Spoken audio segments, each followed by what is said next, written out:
Thank you, Mr. Mohandas Pai and Mr. Subramaniam. In fact, after we launched Republic Kannada, so we've been spending a lot of time in Bangalore. So Mohandas Pai, this day starts like this. He wakes up in the morning and takes on the Congress government. Before he goes to bed, he takes on the Modi government. He's a Modi government backer. He's also a Modi government critic, right? Mohandas Pai, how do you manage to be both a backer and a critic and yet outspoken and maintain so many friends? Well, I think the important thing is to love your country and put your country first like Arnab does. In fact, I want to congratulate you, Arnab, for doing this. This is the new India that we all dream about.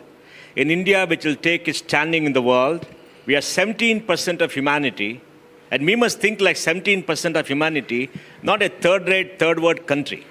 So we must dream big, create things big, and we must have visible signs of progress. So young people get inspired to think big because we are the big country and we are going to be the most dominant big country in the world. And the planet belongs to us, not to the United States or to Europe who are shrinking. So thank you very much for this.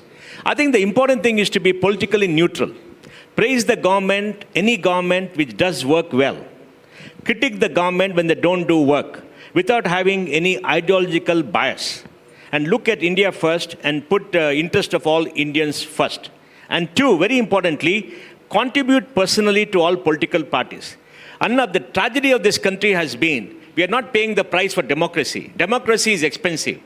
I was speaking to a minister in Karnataka and he said in the local Lok Sabha election, each assembly spent 20 to 30 crore rupees. In one assembly, they spent 160 crore rupees. You can imagine what is happening in Maharashtra today. They'll be spending 3 to 4,000 crore rupees. So democracy is expensive. Where do they get money? They get money through other means. So the crooked people get money, right? The crooked contractor get money. The contractors give money, and politically they become, immune to all these people because they've got to pay back. I asked a former prime minister from Karnataka, why do you give seats to very corrupt people? Then he told me, man, do you give me money? You abuse me every single day. You criticize me every single day. You don't give me money. They give money. I need money to run the political party. So I give my personal contribution to all political parties for the last 15 years by check. And I tell them, I want my name there. In fact, recently I went to meet a minister in Karnataka. He said, what? You gave money to us? I said, yes. Then one member from Delhi, who's very close to the earlier ancient regime, abused me. I called him a darbari, I called him a family returner, I called him a court jester, and told him I'm one of the biggest contributors to his party, individually. So I think the key is to be independent, to be bold. And I don't believe that we have to live in fear. Though today, Arnab, much of business lives in fear in this country. So we need more people to stand up and to believe this country belongs to us. And these people are the people who are there to drive this country for us. And the political leaders are answerable to us and speak up.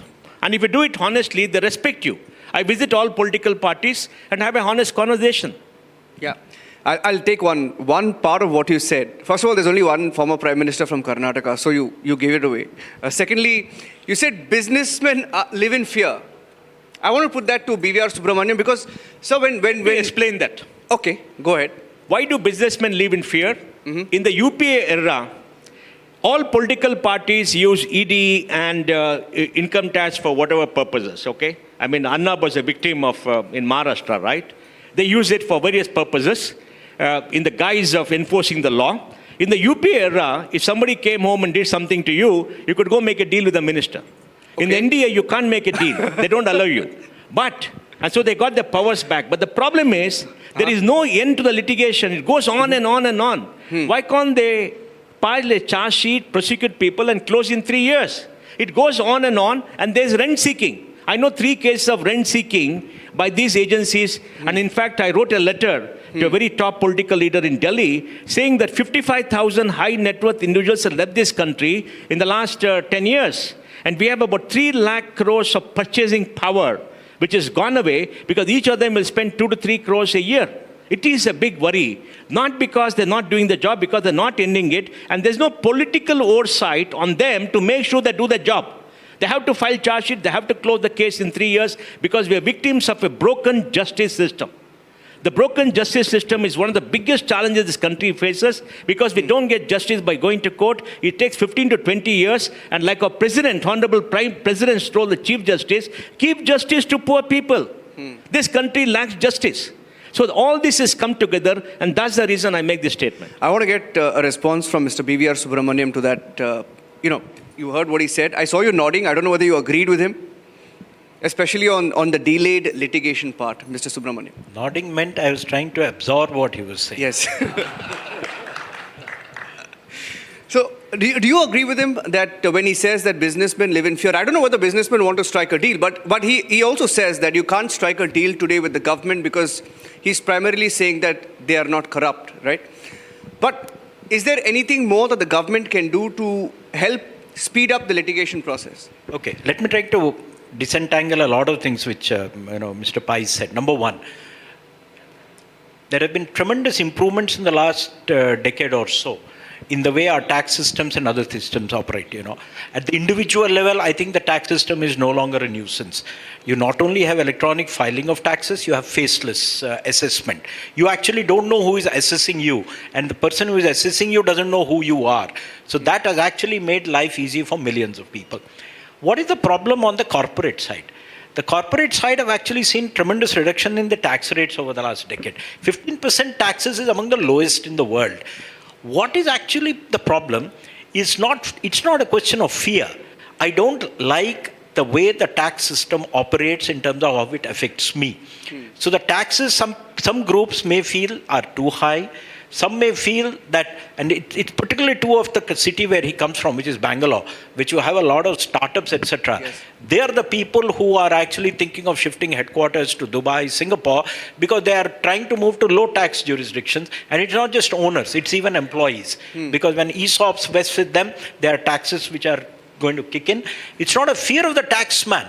It's a fear of a new tax rate which I will be asked to pay. I think improvements are being made in that. For example, you see the last budget, the angel tax was actually reformed.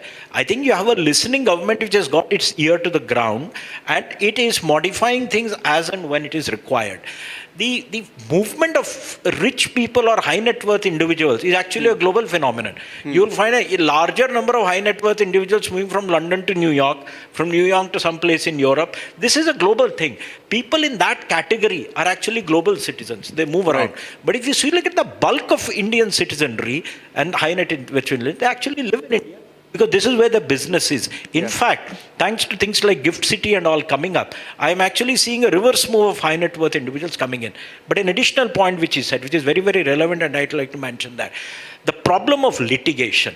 I think the problem of litigation, be in the tax area or in general, I think is going to be a big burden on the country.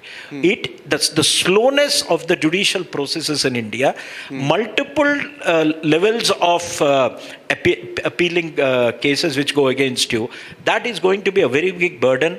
The average time of disposal then drags on for years. Businessmen in particular don't like that. They want quick settlement of cases. Even if I lose the case, I want closure. Correct. I don't want an unending drag. I think with 3 to 4 crore cases pending in our judicial system, income tax and other departments going in for multiple filings, when they don't like to lose a case, so they just keep going up and up. I think we need to have finality. This year there were some changes in the budget. I think they put a sunset clause, 10 years or so beyond which cases will not be appealed, etc. They've put floors below which they will not be appealing. But I guess we need to do much more work. But I see that you also have to realize the thinking of a country which was a poor country is going to be different from the thinking of a country which is going to be a rich country. So I think the transformation is on. Tremendous efforts have been made. I think the thinking at the top has changed completely. A lot of it has yet to filter down. Yeah. I saw you violently disagreeing with him in the beginning. I'll give one data because go on. In 2014, tax disputes were 4,25,000 crores. They've gone to 12,30,000 crores in 2024, and is increased despite Jaitley telling us in 2014 and putting in the manifesto, tax terrorism will stop. And this angel tax was such a disaster. We have gone and met several times to tell them. They didn't listen, except this time, and it happened this time. I know this because the opposition put it into their manifesto. And it happened this time because I know what happens in Delhi. We have gone many times. They amended the law 4 times. I met with the PMO to amend the law. They amended 3 times when I was there meeting them because they wrote the law differently because the bureaucrats. You see, the problem is like this. There is a tax research unit which writes the law. The bureaucrats, their secretaries don't read the entire thing. So they write what they want and they want to control So it. Anyway, let's do one thing. If I get you right. No, let's do one thing. Okay. Let's speak about the future. Forget the past. Let's speak about how to grow India to 30 trillion. Let's speak about that. Okay. That's better. Mr. B.V.R. Subramaniam, I mean, it was beautiful. I mean, some of the points that you made. You spoke of a young population compared to the global population. You spoke of alternate transport systems that are required in India, right? The vision looks beautiful, but looking at India's political system, the political spectrum, you have governments that will go all out to back you in that vision, and governments that will do everything possible to block that vision. How do you balance that, Mr. Subramaniam? I would say that barring 1 or 2 states in India, everybody is aligned with a vision. We have had changes in government in Delhi from 91 till now. Has the economic direction of governments changed? Not at all. One of the things with India is stability in policy. We stick to what we say. And course corrections are there. And if you look at it national level, as I said, barring a state here and there, by and large, irrespective of the nature of the government, people are working hard to actually realize the vision. As I myself have said, the Niti Aayog's governing council consists of all the Chief Minister of India, and it's chaired by the Prime Minister. And that's where he gave a call for states to prepare visions. All states are preparing visions. Even a state like Tamil Nadu, which is quite critical of Delhi, has prepared a vision for itself. So this, and when I just heard Mr. Pai say that Karnataka government has also prepared a vision. I also know cases where there have been changes in government at the state level, but the governments have stuck to the path. So I think you will have minor changes at the margins, but by and large, something which is taking the people forward is not something the political class is going to dislike. They're going to actually embrace it. I actually know a live example where there's been a change in government, and irrespective of change in government, the work is going on. Yeah. Mr. Pai, you have very strong views. I mean, I've read some of your tweets, and in the south, and when I say in the south, in Karnataka, in Tamil Nadu, in Telangana, in Andhra Pradesh, it's become a narrative now for political opponents of the BJP. They say that southern states get a raw deal from the center, right? And there's a huge sentiment built around New Delhi. Do you think there is some basis to that sentiment? Of course, there's a basis for that. Let's be honest about it. You feel South Indian states are given a raw deal? Absolutely. But before that, let me join issue with him because he and I are on the same page about the future of India. Yes. Give me 2-3 minutes to talk about Please that. go ahead. To build a country, you need 3 things: human capital, physical capital, financial capital. In human capital, we don't have a population issue because we're growing at, fertility has come to 2.0. We're growing at 0.8%. The whole of the south has a fertility of 1.7. Punjab 1.6 because they seem to be going out somewhere else. And by 2035, 1 or 2 states in the south will actually shrink in population. And I believe by 2040, India's population will start shrinking because we are not producing enough babies. Now the population is going up primarily because, we are living longer and more healthy. That's point number 1. Point number 2, the big challenge for India is an aging population. We have 13 crore people above the age of 60 today. It'll go to 20 crore people above the age of 60 by 2030. China has about 25 crore going to 35 crore. So that issue we have to tackle. And if you look at education today, 1,200 universities, 55,000 colleges, 4.3 crore young people in college, 1 crore graduate every year, 28.7% gross enrollment rate, and we have more women graduating than men. In America, 56% of graduates are women. When more women graduate than men, the country changes and India is changing. And if you look at social groups, which I don't think politicians in Delhi look at data, and I would like him to talk about this data because they publish the data. Yes. If you look at who are the graduates, SC makes up 18.2% of population, I think, the last census. There are 16.2% of students in college. Tribals make up 8.2%, there are 6.2%. Backwards are 40% of population, 36% of students. And Muslims are 15%, only 5.2%, but that's because of bad community leadership. And all these communities, enrollment is growing at 6.2%. Enrollment is growing at 3.6% for the whole country. In another 5 to 6 years, we'll have 7.5 crore people in college with the GR going to 50.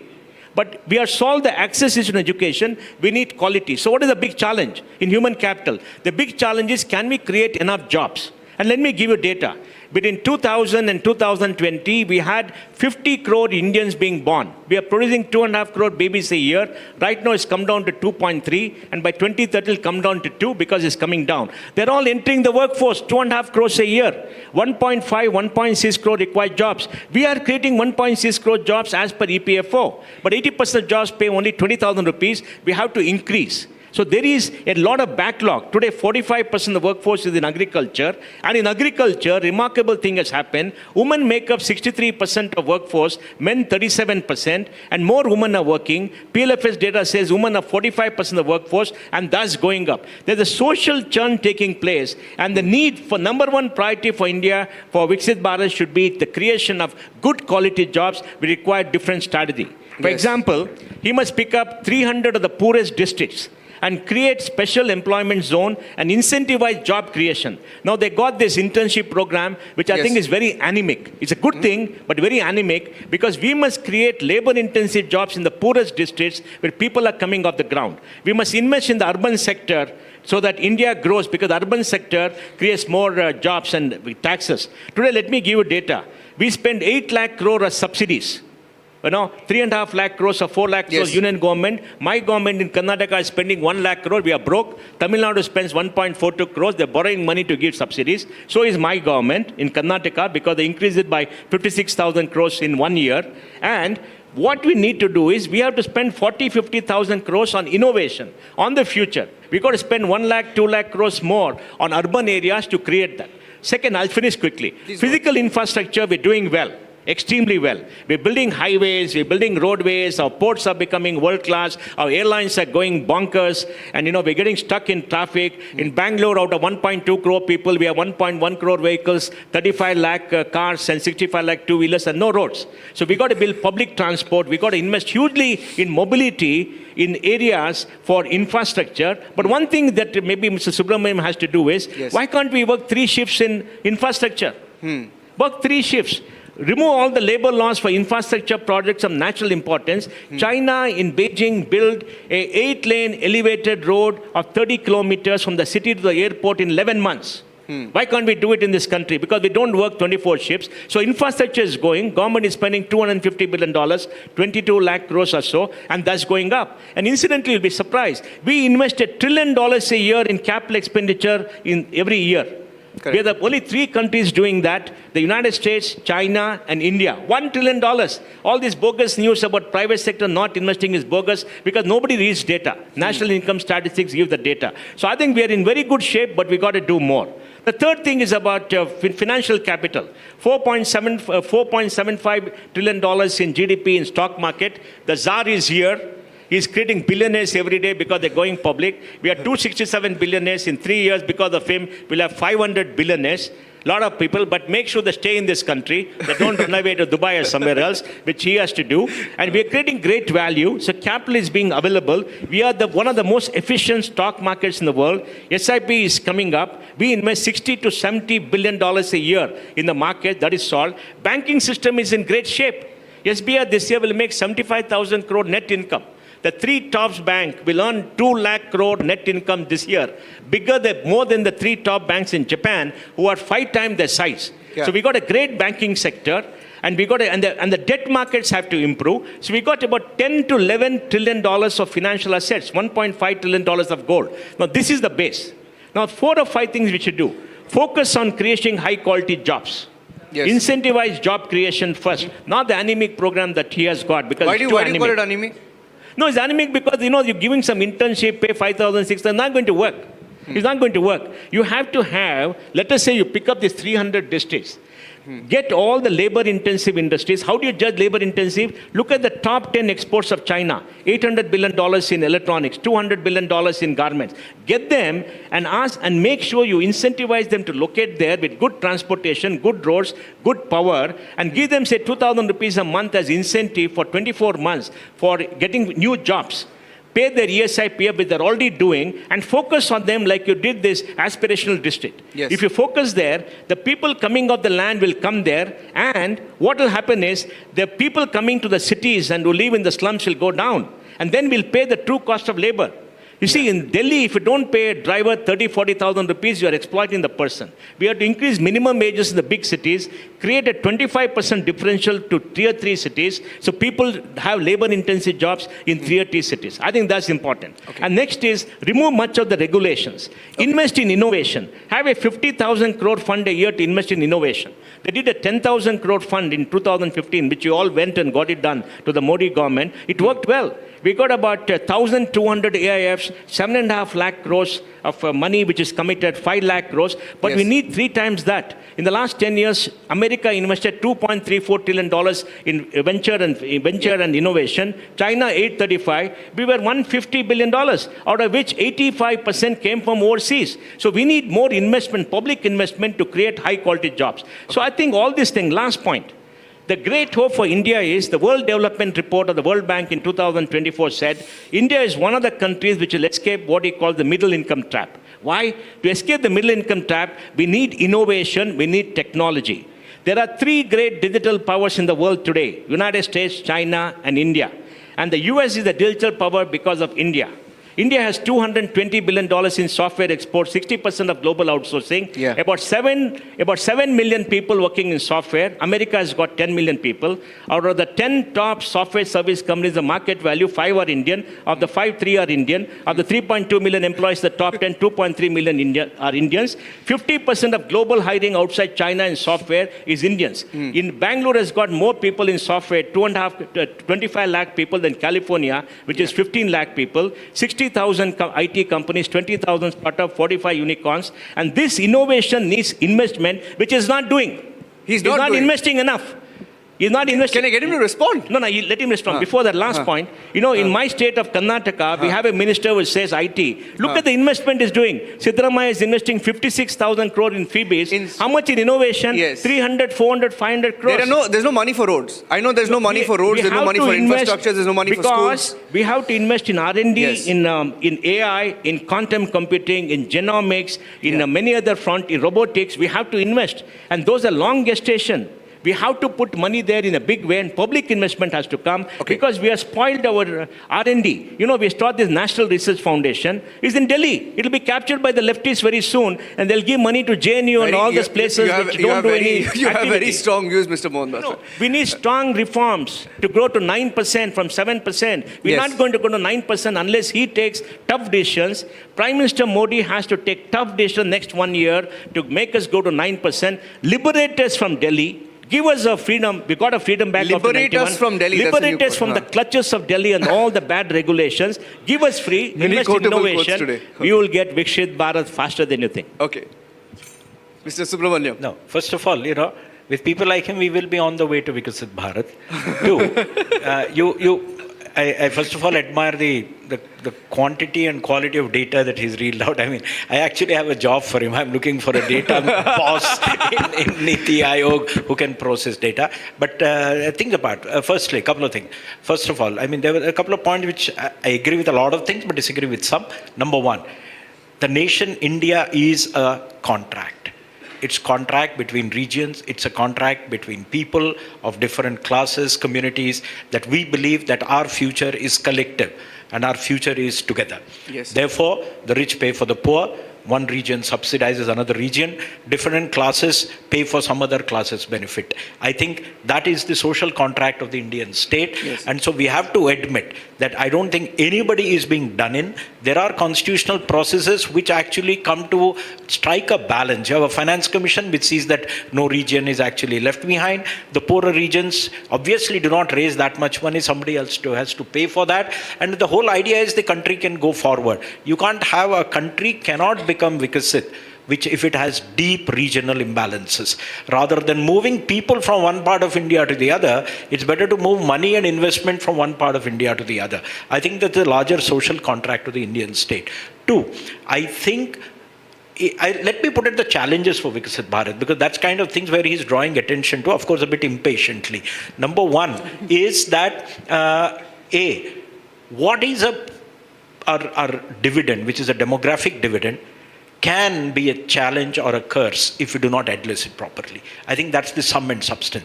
While we have people, the people should be equipped to have, competencies which can give them a good livelihood.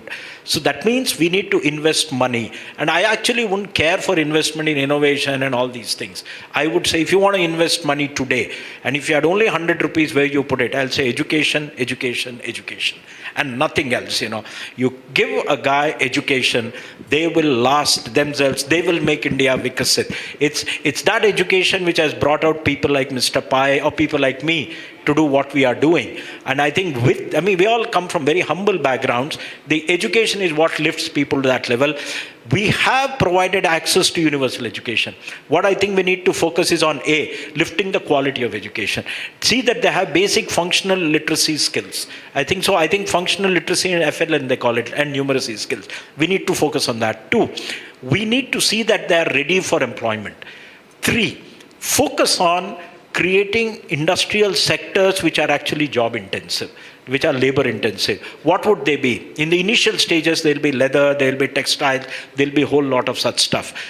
This is what China grew on. China didn't grow by making EVs and semiconductors on day one. Even the Apple phones came much later. They grew on leather, textile, shoes, and that kind of stuff. Then moved to the next stage, and then now they are advanced and they are competing with the United States. I think we need to do all three together simultaneously because we don't have much time. Which means we need to make our policies very, very labor friendly, investment friendly for labor intensive industry. Here I'd like to say one point. Bulk of the lifting in Delhi has been done. And when I say Delhi, I actually read Delhi as symbolic of government. When he says liberators from Delhi, what he's actually wanting to articulate is liberators from government. Yes. And I think that's one of the things the Prime Minister has been doing, when he says, maximum governance and minimum government. Liberators from government. What are the government stuff which actually bother you today? Barring income tax and other customs which are at Delhi, everything is at state level. Your land, your labor, your electricity, your water supply, your roads are all with states. If you see India developing differentially across, it's because of quality of state governments. If a state government mucks up, that state doesn't develop. If a state government is able to provide, I know somebody who, Ola. And I asked Bhavish, why are you setting up the factory here and not there? And he said, they understand industry. Yes. Finished. That explains it. Yes. Please understand, when you as an individual go for an investment, who do you face? You don't face Government of India. You face states. You face individuals. So people go to Gujarat because Index B actually takes you where you want to be. You go to Tamil Nadu or you go to Andhra, there is something. You go somewhere else, you go to West Bengal, I don't know which door to knock on. You pull back, So I think the next set of change that has to be there. Again, coming back, what are the things? If you have to invest in, as I said, we are doing a lot on physical capital. We have to do a lot on human capital. Who runs schools in India? It's states. The central government doesn't even run 1% schools in the country. Who runs? He mentioned 1,600 universities. The central government doesn't run 100 universities. Everything is in the states. 97% of students in India, because central universities tend to be very small, they're not affiliating universities. 97% of students in India at college level go to state universities. Yes. So that system has to be improved. I think steps are being taken. Government of India is trying to fund new education policy, all that. I think the nudge is there. Look at the smart things the central government is doing. I think a couple of years ago, particularly during COVID, they started giving 1 lakh of rupees to states.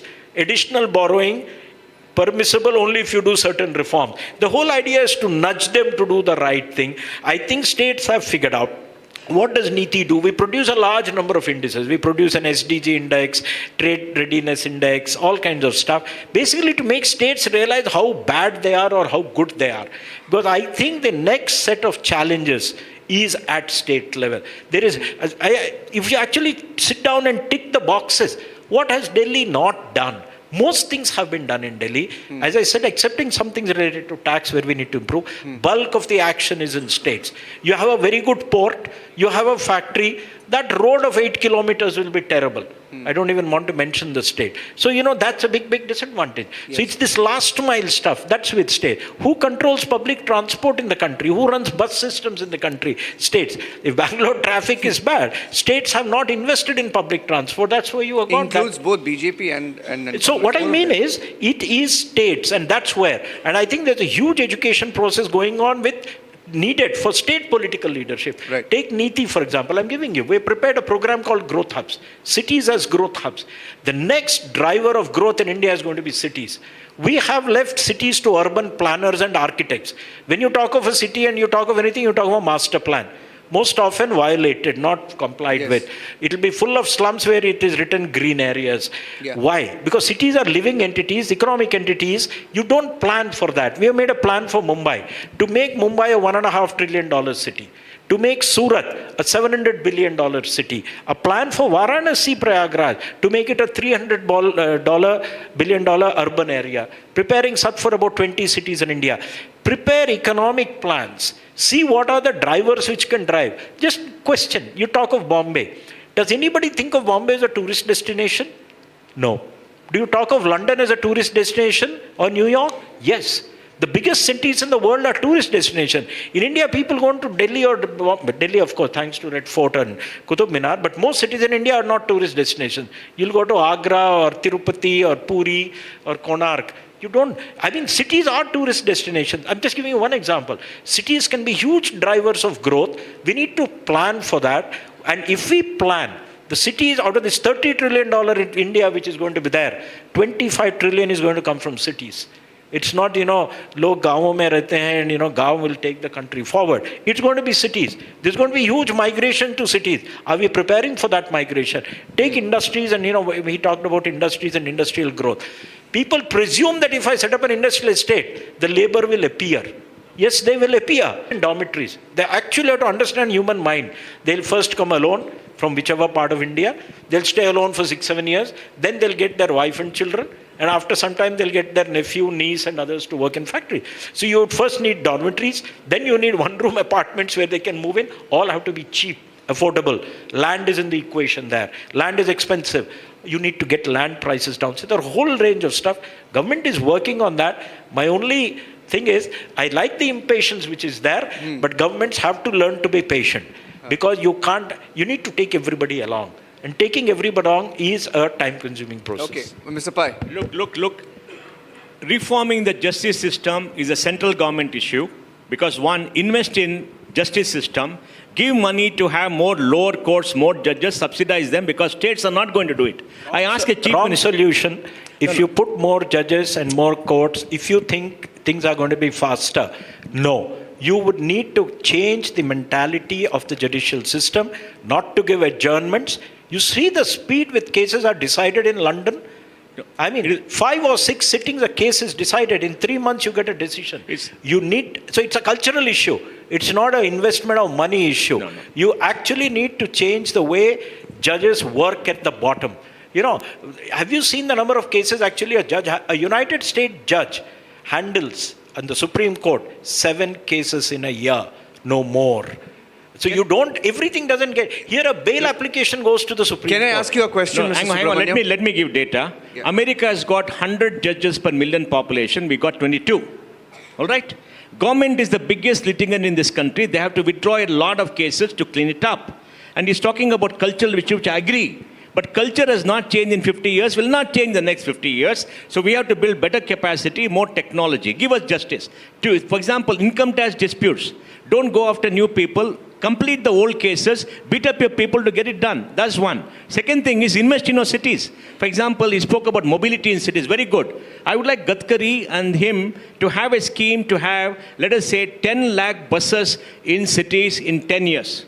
Incentivize the state government. See, the problem is today, he says about state, I agree with him, states have to do it, but the states are spending all the money in buying votes.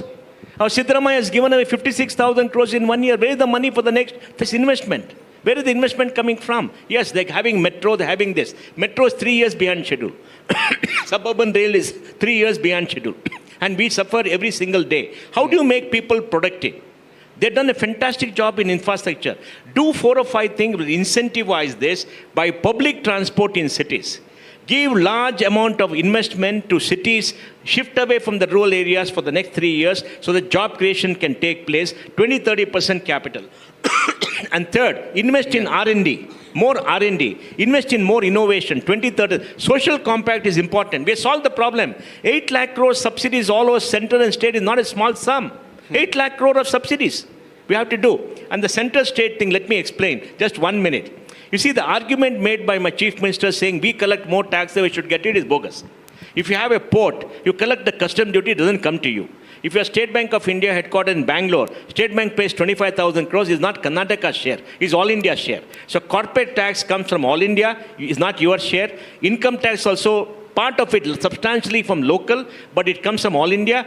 Custom duties come from the ports, whoever has got the port. UP doesn't have a port, maybe an inland port. And then excise duties, of course, local states. Now, when you have this 15th or 16th Finance Commission, we have seen Karnataka share decline from 5.5% to 3.6%, which is a large decline. Yes. They could do one thing, give taxes this 42% based on population, by which UP and Bihar will get more.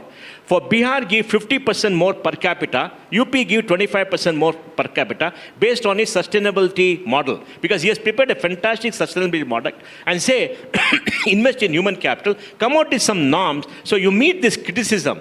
See, today, the big challenge in India is we're going to have delimitation. When delimitation happens, the South is going to lose its seats. Yes. 1971, the southern states, including Maharashtra, with 30% of population. Today, we are about 22%. We're going to lose our seats. UP is going to become powerful. Bihar is going to become powerful. We don't want to be ruled by more people from North India in the South. We have a problem, please. Because, they impose language. They do all kind of things. All talk is there. So there is anger.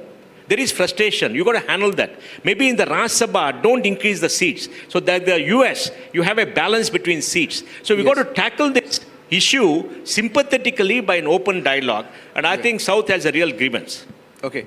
I'm shifting focus a little bit towards the RCEP. When you speak of Viksit Bharat, I mean, you can't avoid China, right? China is a threat. There was a huge debate around RCEP around the time when Modi became the Prime Minister.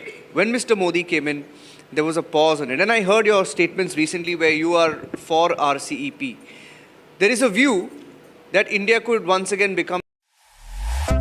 Get the superstar treatment.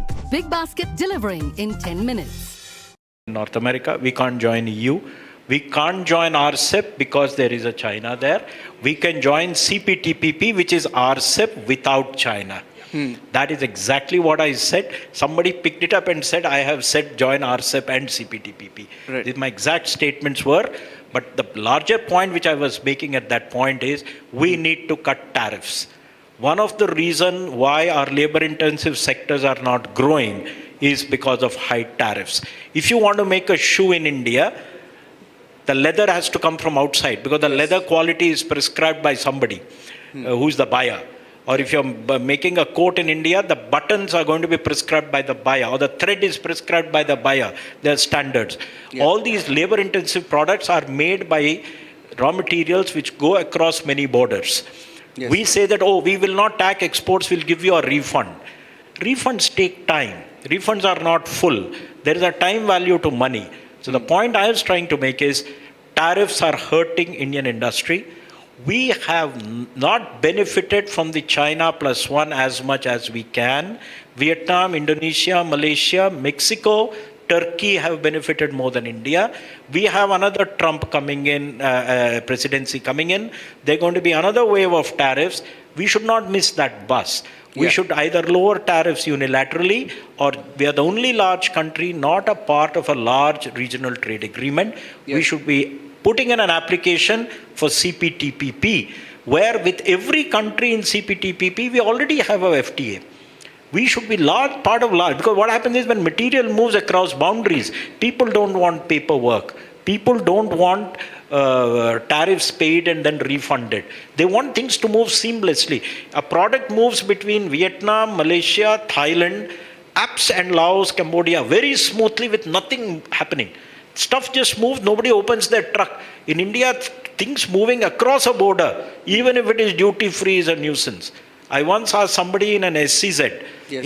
near Chennai who makes about 30 million pairs of shoes, all go to Nike. It's a Taiwanese company, it's an SCZ near Tiruvannamalai, Cheyyur. And I asked the guy, why have you put it in an SCZ? Because there are no tax benefits in an SCZ now. You Yes. don't get income tax or corporate tax.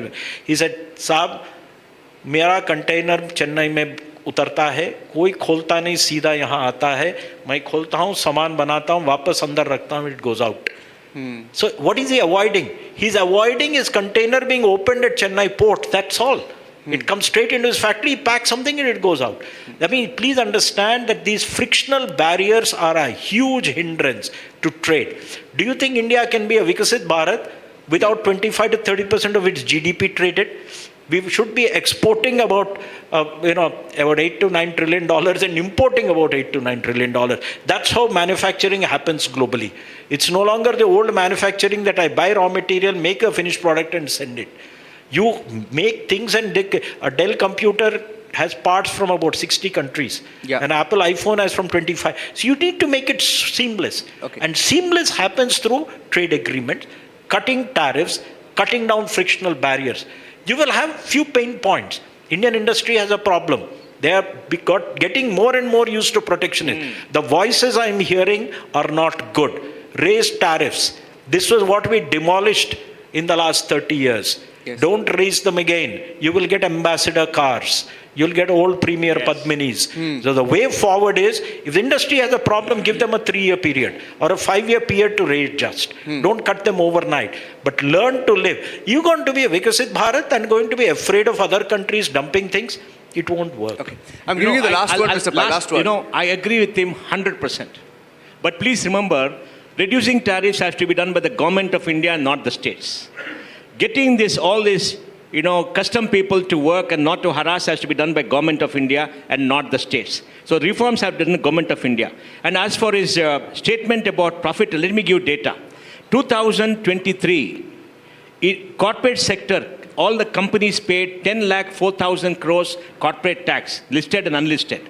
As a percent of GDP of 276 lakh crores is 15% pre-tax. In 2024, we paid about 11 lakh 32,000 crores. On GDP of 296 crores, 15%. Corporate sector has got 15% of GDP as pre-tax profit, which is very high because it's giving them protection. And you and I as consumers are paying through our nose. You understand? His point about lowering tariff is very important. We need more competition in this country, and that we have to open up the economy, and they have to take tough decisions. I agree with him 100%. Well, fantastic discussion. Mr. BVR Subramaniam, the Niti Aayog CEO, and Mohandas Pai, thank you very much. I think this debate can go on and on and on and on. But fantastic conversation. Thank you.